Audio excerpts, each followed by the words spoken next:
여러분, 정부의 대출 규제 참 심각하죠. 기본적으로는요, 정부는 어떤 대출이든지 규제하자예요. 워낙 지금 부채가 많기 때문입니다. 정부는 한 달에 2조 정도만 대출을 해주자. 이제 이걸 넘어서면 안 되겠다. 5대 시중은행에게 이렇게 요구하고 있죠. 그러면서 5대 시중은행은 신용대출부터 묶었습니다. 신용대출을 완전히 묶었어요. 이제는 자영업자 신용대출 받기 진짜 힘들어졌어요. 전문 자영업자, 뭐 변호사나 의사나 뭐 이런 사람들, 거기도 대출 한도가 확 줄었습니다. 확 줄었어요. 쉽게 말하면 신용대출을 엄청 줄인 겁니다. 그러면서 대출을 더 못 받게 이자를 올렸어요. 이자를. 우대금리를 다 없애버린 거예요. 실제로 보면요, 1월 달에 신용대출 이거 135조 4,100억 원 정도 됩니다. 보시면 신용대출을 지금 줄여가고 있는 것은 분명해 보입니다. 네, 보라트님 감사합니다. 슈퍼챗 감사합니다. 분명해 보여요. 그런데 마이너스 통장이 지금 장난 아니게 개설되고 있어요. 마이너스 통장. 하루에 보통 1,000건 정도 마이너스 통장이 개설되는 게 지난해였습니다. 그것도 굉장히 많다고 그랬어요. 하루에 1,000건도. 올 1월에는요. 하루 2,000건이에요. 2,000건. 마이너스 통장만. 그야말로 마이너스 통장 만드는 게 그냥 난리도 아니죠. 마통 대출이 엄청나게 늘어난다는 거예요. 마통 대출이.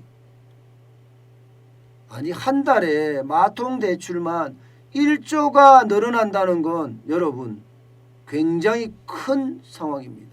굉장히 큰 상황이에요. 그만큼 여러분 많은 사람들이 주식 투자하겠다, 부동산 투자하겠다 하겠다는 겁니다. 여기에다가 더 심각한 것은요. 자영업자나 또 실업자나 생계비 대출까지 마통으로 받는단 말입니다. 그러니 개설수가 늘어날 수밖에 없어요. 개설수가. 1월 들어서 28일까지만 마통 개설 건수를 보면요. 5대 시중은행에 43,143건입니다. 43,143건. 참 늘어난 금액도 1조 2,148억 원 늘어났습니다. 1조 2,148억 원. 굉장히 많이 늘어났죠. 마통이. 그죠?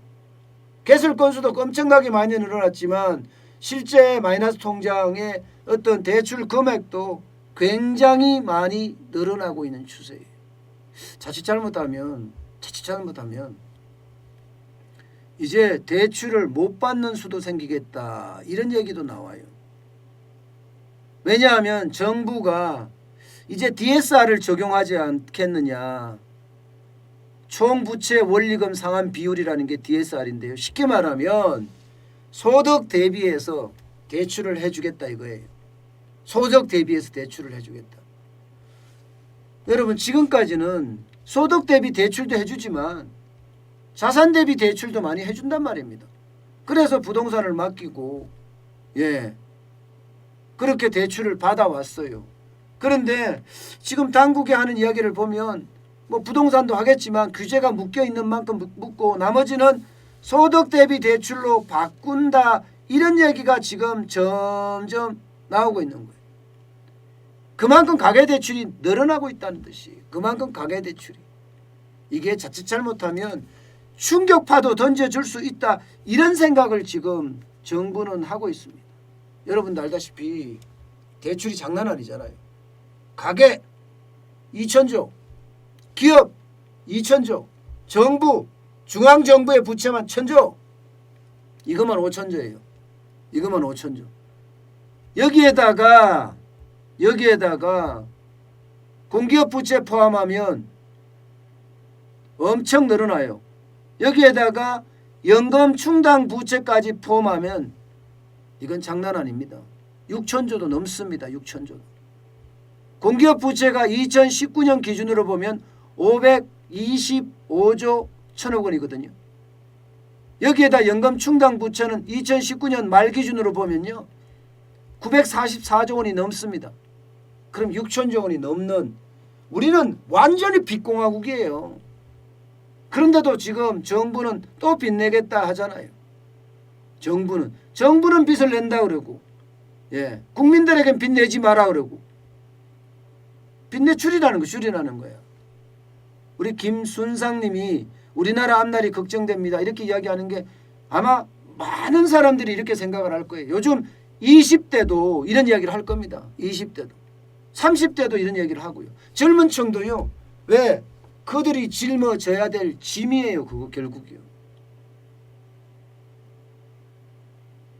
저는 대출을 줄이고, 예, 또 대출을 규제하고 이것은요 오히려 금융위기를 가져올 가능성도 더 크다고 봐요. 왜 크냐고요? 자영업자들이 더 빨리 만세 불러올 수 있습니다. 가게가 더 빨리, 예, 쉽게 말하면 디폴트 선언할 수도 있습니다. 채무 불이행. 한 개의 기업들이 더 빨리, 예, 만세 불러올 수 있습니다. 우리한테 지금 가장 큰 내관이라고 이야기하는 게 가계 부채 내관, 자영업자 부채 내관, 영세 중소기업의 부채 내관, 이 세 가지잖아요. 이 세 가지가 언제 터지면 이게 난리가 날 수도 있거든요. 저는 이게 무조건적으로 줄일 것이 아니라 자영업자들이나 지금 사회 약자라고 이야기해야 되나, 지금 사회 약자라고 안 할게요. 경제 약자가 맞겠네요. 경제 약자들이 충격파를 어느 정도 받아들일 때까지 아주 연착륙할 수 있을 정도로 이 대출을 줄여가야 합니다. 무작정으로 이렇게, 예, 특정 어떤 계층을 염두에 두고 대출을 줄여가는 것은 이게 시장 경제에 맞지 않습니다. 그것은 오히려 충격을, 예, 금융위기를 더 빨리 당길 수도 있다, 이런 얘기.